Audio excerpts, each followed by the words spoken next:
Welcome to Uma's home. இன்றைக்கி ஒரு plant purchasing and planting video தான் பார்க்க போகிறீங்க. இது வந்து பிளான்ட் பாக்கெட்னு ஒரு யூடியூப் சேனல்லேருந்து வாங்கினேன் அடினியம் செடி. இது அடினியம், டெசர்ட் ரோஸு அப்படின்னு நிறைய பேர் சொல்லுவாங்க.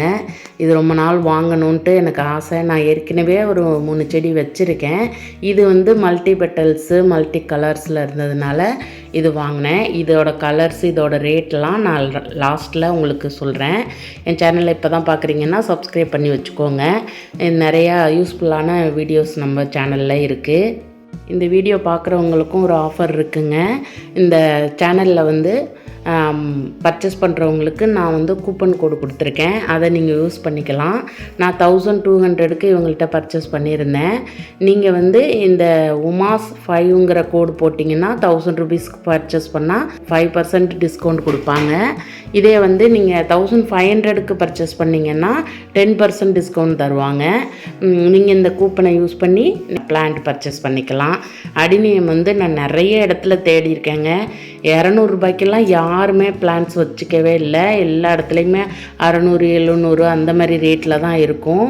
இது என்னோட பழைய பிளான்ட்டு. இது வந்து நான் வந்து சீடில் இருந்து வந்த சின்ன செடி தான். ஒரு 2 வருஷம் முன்னாடி கேரளாவில் ஒருத்தவங்கள்ட்ட பர்ச்சேஸ் பண்ணியிருந்தேன். இது மாதிரி தான் இருந்துச்சு அந்த செடி. ஒரு 2 வருஷமாக நான் வந்து 3 டைம் ப்ரூனிங் பண்ணி இந்த அளவுக்கு கேடக்ஸ் பெருசாக வந்திருக்க அளவுக்கு நான் பண்ணியிருக்கேன் பாருங்கள். 3 செடியுமே சூப்பராக இருக்குங்க. அடினியத்தை பொறுத்த வரைக்கும் அந்த கேடக்ஸ் தாங்க அழகு. இதை வந்து நம்ம ரொம்ப பார்த்து பராமரிக்கணும். இதுக்கு ஃபங்கஸ்லாம் எதுவும் வராமல் பார்த்துக்கணும். இது வந்து நான் சீடுலேருந்து வந்த செடிங்கிறதுனால பூ வந்து சிங்கிள் பெட்டலில் இந்த மாதிரி தான் இருக்குது. 3மே ஒரே கலர் தான். இப்போ அவங்கள்ட்ட வாங்கின பிளான்ட்ஸை வந்து நான் வந்து எப்படி பிளான்டிங் பண்ணியிருக்கேங்கிறத காட்டுறேன். இது வந்து ஒரு பக்கெட்டில் தண்ணி ஊற்றி அதில் வந்து ஃபங்கஸ் இல்லாமல் இருக்கணுங்கிறதுக்காக மஞ்சத்தூள் கொஞ்சம் போட்டிருக்கேன். என்கிட்ட ஃபங்கிசைடு எதுவும் இல்லை, அதனால் மஞ்சத்தூள் போட்டிருக்கேன். நீங்கள் ஃபங்கிசைடு இருந்தால் கூட போட்டுக்கலாம். இது மாதிரி நல்லா ஹோல்ஸு நல்ல தண்ணி வடிகிற ஒரு பாட் எடுத்துகிட்டு அதில் வந்து நான் மண் போகாமல் இருக்கிறதுக்காக சின்ன சின்ன கல்லை வந்து அந்த ஹோல்ஸில் வச்சுக்கிறேன். ஓடு மாதிரி இருந்தாலும் நீங்கள் அதை வச்சுக்கலாம். இப்போ இதுக்கு மணல் கலவைன்னு பார்த்திங்கன்னா தோட்ட மண் கொஞ்சம், உங்கள்கிட்ட ஆற்று மணல் கிடச்சா நீங்கள் ஆற்று மணல் கலந்துக்கலாம். ஆற்று மணலுக்கு ரொம்பவே அந்த கேடக்ஸ் வந்து நல்லா பெருசாக வளருங்க. இந்த மாதிரி நான் அந்த ஹோல்ஸ்லாம் அடைச்சிட்டு கொஞ்சம் கூழாங்கல்லும் போட்டிருக்கேன். கூழாங்கல்லாம் போட்டோம்னா அதுக்கு ரூட் போகிறதுக்கு ரொம்ப வசதியாக இருக்கும். அதுக்காக அதை போட்டுக்குங்க. இதுக்கு கொக்கோபீட் தேவையில்லை. உங்ககிட்ட இருந்தால் சும்மா ஒரு கையோ 2 கையோ நீங்கள் அள்ளி போட்டுக்குங்க. அதில் இதுக்கு வந்து கொஞ்சம் மாட்டு சாணம், வெர்மி கம்போஸ்ட், அதாவது மண்புழு உரம் இருந்தாலும் நீங்கள் அதுவும் கொஞ்சம் போட்டுக்கலாம். இதெல்லாம் வந்து பிளான்ட்ஸ் நல்லா திடமாக வளர்கிறதுக்கு யூஸ் ஆகும். இந்த செடிக்கு வந்து தண்ணி அதிகமாக நிற்கணும்னு தேவையில்லைங்க. தண்ணி வந்து நல்லா வடிஞ்சிடணும். நம்ம வந்து டெய்லியெல்லாம் தண்ணியும் விடக்கூடாது. வாரத்துக்கு ஒரு தடவை தான் தண்ணி விடணும். நல்லா காய விட்டு நீங்கள் தண்ணி விட்டிங்கன்னா இதோட கேடக்ஸ் நல்லா வரும். இதுக்கு அதிகமாக தண்ணியும் ஆகாது, சுத்தமாக ரொம்ப ட்ரையாகவும் விடாமல் பார்த்துக்குங்க. ட்ரையாக இருந்தால் கூட இது நல்லா தான் வரும். ஏன்னா இதுக்கு பேரே டெசர்ட் ரோஸ், பாலைவன ரோஜான்னு தான் சொல்லுவாங்க. நல்லா வந்து தண்ணி தாங்கி வளரும். இப்போ நம்ம எங்கேயாவது வெளியூர்லாம் போயிட்டோம் அப்படின்னாக்க இதுக்கு நீங்கள் 1 வாரம் தண்ணி ஊற்றலைனாலும் இது ஒன்றுமே ஆகாதுங்க, நல்லா இருக்கும். நீங்கள் வந்து கூட தண்ணி ஊற்றிக்கலாம். நம்ம இதை வந்து எவ்வளோத்துக்கு எவ்வளவு வெயிலில் வைக்கிறோமோ அவ்வளோது இதுக்கு ரொம்ப பிடிக்குங்க. நிறைய பூ பூக்கும். இதை பற்றின வீடியோஸ் வந்து ஃப்யூச்சர் வீடியோ நான் உங்களுக்கு கொடுக்குறேன். ஏன்னா அடினியம் வளர்க்குறதுங்கிறதும் ஒரு பெரிய ஒரு ப்ராசஸ் தான். அதாவது அதுலேருந்து எப்படி கட்டிங் இது பண்ணுறது, எப்படி அதை வந்து கேடக்ஸை பெருசாக வளர வைக்கிறதுங்கிறதெல்லாம் நிறைய இருக்குது. நான் வந்து ஃப்யூச்சர் வீடியோவில் ஒன்றா காட்டுறேன். இதை வந்து நம்ம ரீபாட்டிங் பண்ணும்போது எப்பயுமே பார்த்திங்கன்னா அடியில் வைக்கக்கூடாது. எப்பயுமே வந்து நல்லா மேலே இருக்கிற மாதிரி தான் வைக்கணும். அடியில் மண்ணை வச்சுட்டு அந்த கேடக்ஸ் வந்து லைட்டாக அந்த வேர் மட்டும் கீழே இருக்கிறது மாதிரி வச்சா போதுங்க. இது வந்து நீங்கள் ரொம்ப முழுந்துற அளவுக்கு, அந்த கேடக்ஸ் முழுந்துற அளவுக்கு வச்சிட்டிங்க அப்படின்னாக்க அந்த கேடக்ஸ் பெருக்காது. நீங்கள் கொஞ்சம் மேலே வச்சுட்டு அடியில் வந்து மண் நிறையா இது பண்ணிட்டீங்கன்னா ஃபில் பண்ணிட்டீங்கன்னா அது வந்து ஒரு வருஷத்துக்கு ஒரு தடவையோ 2 வருஷத்துக்கு ஒரு தடவையோ நம்ம ரீபாட் பண்ணும்போது பார்த்திங்கன்னா அந்த மண்ணுக்கு கீழே இருக்கிற அந்த கேடக்ஸ் வந்து நல்லா வளர்ந்து நம்மளுக்கு ஒரு போன்சாய் மாதிரி ஒரு ஃபீல் கொடுக்குங்க. இது வந்து ரொம்ப அழகாக இருக்கும். மழை காலத்தில் மட்டும்தான் இது கொஞ்சம் மெயின்டெனன்ஸ் தேவைப்படும்.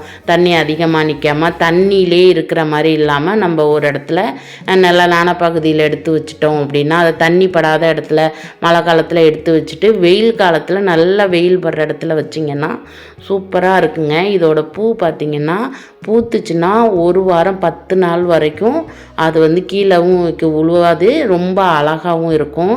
இதில் நிறைய கலர்ஸ் இருக்குது, நிறைய வெரைட்டி இருக்குது. நம்ம எல்லாமே அதை ஃப்யூச்சர் வீடியோவில் பார்க்கலாங்க. இவங்க பிளான்ட் பாக்கெட் யூடியூப் சேனலில் இவங்களோட டீட்டெயில் எல்லாமே நான் வந்து உங்களுக்கு டிஸ்கிரிப்ஷனில் கொடுத்துட்றேன். நீங்கள் போயிட்டு நான் கொடுத்த அந்த கூப்பன் கோடை யூஸ் பண்ணி நீங்கள் இவங்கள்ட்ட பிளான்ட் பர்ச்சேஸ் பண்ணிக்கலாம். இவங்கள்ட்ட வந்து அடினியம் நிறைய வெரைட்டி வச்சுருக்காங்க. இவங்கக்கிட்ட பார்த்திங்கன்னா அந்த லோட்டஸோட அந்த பல்ப்புன்னு சொல்லுவாங்க, சீடு கிடையாது, அப்படியே பல்ப் மாதிரி அதோட வேர் மாதிரி இருக்கும். அதை வந்து நீங்கள் தண்ணிக்குள்ளே போட்டு வச்சிங்கன்னா சூப்பராக லோட்டஸ் வருதுங்க. அதுவும் நிறைய வச்சுருக்காங்க வெரைட்டி. லோட்டஸ்ஸு, வாட்டர் லில்லி எல்லாமே வச்சுருக்காங்க. அதுவுமே அவங்கள்ட்ட நான் பர்ச்சேஸ் பண்ணணுன்ட்டு இருக்கேன். நீங்கள் வேணும்னா அதையும் போய் பார்த்து பர்ச்சேஸ் பண்ணிக்கோங்க. இப்போ வந்து வேறு ரொம்ப நிறையா இருந்துச்சுன்னா நீங்கள் இது மாதிரி கொஞ்சம் கட் பண்ணி விட்டுக்கலாம். இப்போ அது பார்த்திங்கன்னா கொசன்னு இருக்குன்னு சொல்லிவிட்டு நான் வந்து சுத்தமான கத்தி எடுத்துக்குங்க. இதில் வந்து ஃபங்கஸ் ரொம்ப முக்கியங்க. நம்ம வந்து எதையாவது வெட்டிட்டு கொண்டு வந்து இதில் வந்து நம்ம யூஸ் பண்ணக்கூடாது. கத்தியெல்லாம் புது பிளேடு, கத்திரிக்கோலெல்லாம் நம்ம வந்து ரொம்ப சுத்தமாக வச்சுக்கணும். நான் மஞ்சத்தூளில் எல்லாத்தையுமே கழுவிட்டு தான் அந்த மாதிரி வேறு லேசாக கொஞ்சமாக நறுக்கிட்டு இப்போதைக்கு வச்சு வளர்த்துருவோம். 1 வருஷம் கழித்து ரீபாட் பண்ணும்போது நான் உங்களுக்கு காட்டுறேன். அப்போ வந்து நம்ம இன்னும் இந்த சல்லி வேரெல்லாம் சுத்தமாக எடுத்துட்டு இன்னமுமே நீட்டாக நம்ம வைக்கலாம். இப்போ புதுசாக இருக்கிறதுனால நான் ரொம்ப வேறெல்லாம் டிஸ்டர்ப் பண்ணலைங்க, அப்படியே ஊனி வச்சுட்டேன். செடி வளர்க்குறதெல்லாம் ஒவ்வொருத்தவங்களோட ஆர்வம் தாங்க. நான் அடினியம் வச்சுருக்கேன், இன்டோர் பிளான்ட் வச்சுருக்கேன், அவுட்டோர் பிளான்ட்ஸ் வச்சுருக்கேன், நிறைய வெஜிடபிள்ஸு, ட்ரீஸு எல்லாமே வந்து டெரஸ் கார்டன் போட்டிருக்கேன்.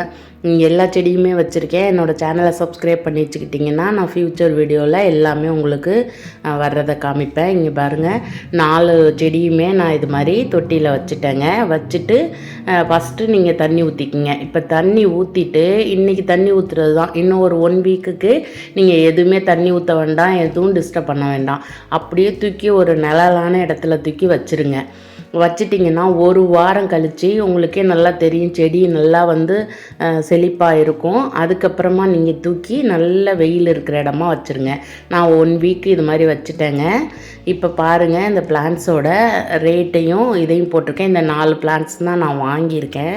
இது வந்து 400 தான் அவங்கள்ட்ட ஹையஸ்ட் ப்ரைஸாக இருந்துச்சு. 200, 250க்கு எல்லாமே சூப்பர் பிளான்ட்ஸ் நிறைய வச்சுருக்காங்க. இப்போ நீங்கள் வந்து பார்க்குறது எல்லாம் நான் வாங்கின செடிங்க தான். இதை பாருங்கள், 1 வீக் கழித்து நான் வெளியில் வச்சுட்டேன். இப்போ வந்து இது வாங்கி 1 மந்த்துக்கு மேலே ஆகுது. இந்த பாருங்கள், துளிர் எடுத்து வந்திருக்குது. அவ்வளோதாங்க. அடினியம் செடி வளர்க்குறது ரொம்பவே ஈஸி. இந்த வீடியோ ரொம்ப உங்களுக்கு யூஸ்ஃபுல்லாக இருக்கும்னு நம்புகிறேன். பிடிச்சிருந்தா லைக் பண்ணுங்கள், ஷேர் பண்ணுங்கள். இன்னொரு வீடியோவில் சந்திக்கிறேன். தேங்க்யூ.